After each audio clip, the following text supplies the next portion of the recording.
മൊണാക് surveyors and engineering consultants limited. Company സ്റ്റാർട്ടായത് 1992 company മെയിനായിട്ട് civil പ്രൊജക്റ്റുകളുടെ ബിസിനസ്സാണ് ചെയ്യുന്നത്. അതിൽ തന്നെ വലിയ വലിയ ബ്രിഡ്ജസുകൾ, റെയിൽവേസുകൾ, റോഡ്, അതുപോലെ പോർട്സ്, ഇതിൻ്റെ എല്ലാം ബിസിനസ്സുകൾ കമ്പനി ചെയ്യുന്നുണ്ട്.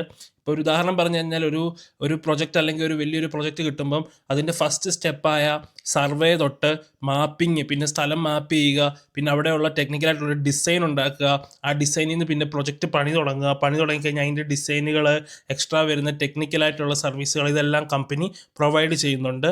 93.75 കോടി രൂപയുടെ IPO ആണ് ഇപ്പോൾ ലിസ്റ്റ് ആയിരിക്കുന്നത്. ജൂലൈ 22 IPO ഓപ്പൺ ആകുന്നത്, 24 ക്ലോസ് ആകുന്നത്. അതുപോലെ അലോട്ട്മെൻറ്റ് ഡേറ്റ് ജൂലൈ 25 കമ്പനിയുടെ പ്രൈസ് ബാൻഡ് എന്ന് പറയുന്നത് 237 250 ഇടയ്ക്കാണ്. 600 ഷെയറുകളായിരിക്കും ഒരു ലോട്ടിലുണ്ടാകുന്നത്. മിനിമം ഇൻവെസ്റ്റ്മെൻറ്റ് എന്ന് പറയുന്നത് 2 ലോട്ടുകളായിരിക്കും. അതായത് 1200 ഷെയറുകൾ ഏകദേശം 2,84,500 രൂപയോളം വരും. കമ്പനിയുടെ എക്സ്പെക്റ്റഡ് ഗ്രേ മാർക്കറ്റ് പ്രീമിയം ഇപ്പം 63% ആസ് ഓഫ് നൗ, ഇപ്പോഴത്തെ കണക്ക് വെച്ചിട്ട്. അതുപോലെ റീറ്റെയിലേഴ്സിൻ്റെ സബ്സ്ക്രിപ്ഷൻ എന്ന് പറയുന്നത് 35%. ഇനി കമ്പനിയുടെ ഫൈനാൻഷ്യൽസ് നോക്കിക്കഴിഞ്ഞ് കഴിഞ്ഞാൽ 2023 കമ്പനിയുടെ റവന്യൂ എന്ന് പറയുന്നത് 72.72 കോടിയാണ്. അത് 2024 141.27 കോടി ആയിട്ടുണ്ട്. അത് 2025 155.66 കോടിയുമായിട്ടുണ്ട്.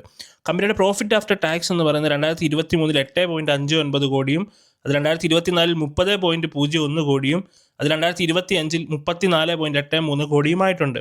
ഓവറോൾ ഇതൊന്ന് നോക്കിക്കഴിഞ്ഞ് കഴിഞ്ഞാൽ കമ്പനിയുടെ റവന്യൂ എന്ന് പറഞ്ഞാൽ കഴിഞ്ഞ വർഷത്തേക്കാളും 10%, പ്രോഫിറ്റ് ആഫ്റ്റർ ടാക്സ് 16% ഉയർന്നിട്ടുണ്ട്. ഇതൊരു ബൈ ഓർ സെൽ റെക്കമെൻഡേഷൻ അല്ല, ഞാനൊരു രജിസ്റ്റേർഡ് ബ്രോക്കറും അല്ല. ജസ്റ്റ് ഇൻഫർമേഷൻസ് ഷെയർ ചെയ്യുന്നത് മാത്രം. എപ്പോഴും പഠിച്ചതിന് ശേഷം മാത്രം ഇൻവെസ്റ്റ് ചെയ്യുക. താങ്ക്